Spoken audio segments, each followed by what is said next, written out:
Mas paiigtingin pa ng Department of Trade and Industry ang screening sa mga online seller, partikular na ang mga nag-aalok ng mystery boxes o parcel.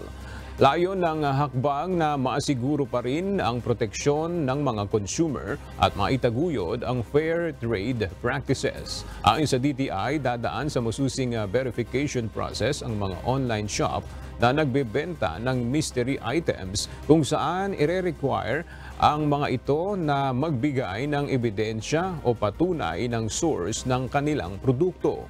Kinakailangan na mapatunayan ng online sellers na nakuha ang ibinebentang mystery items mula sa lehitimong paraan.